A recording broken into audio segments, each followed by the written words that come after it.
শহীদ ওসমান হাদির গায়েবানা জানাজা পড়া হয়েছে, পক্ষে বিপক্ষে দলিল দিচ্ছে, সঠিক বিষয়টি গায়েবানা জানাজা পড়া জায়েজ নাই। কেন? আল্লাহর হাবিবের জন্য কিছু আমল ছিল খাস, সেটা উম্মতের জন্য সুন্নত করা হয় নাই। বাদশা নাজ্জাশীর জানাজা রাসূলুল্লাহ সাল্লাল্লাহু আলাইহি ওয়াসাল্লাম পড়েছিলেন গায়েবানা, এটা জানেন না? হাবাসার বাদশা নাজ্জাশী, উনি ইসলাম গ্রহণ করেছিলেন। উনি সাহাবী হইতে পারেন নাই, আল্লাহর হাবিবের কাছে আসতে পারেন নাই, কিন্তু তাবিঈ ছিলেন। তিনি যখন ইন্তেকাল করছেন, মদিনা মুনাওয়ারা থেকে আল্লাহর হাবিব সাল্লাল্লাহু আলাইহি সাল্লাম ওনার জানাজার নামাজ পড়েছেন।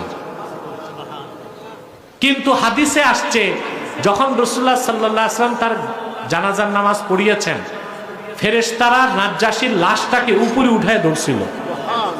আল্লাহর হাবিব দেখেছিলেন, তারপর নামাজ পড়িয়েছিলেন। এখন আপনি আমি যদি গায়েবানা জানাজা পড়ি, যারটা পড়বো তাকে কি দেখবো?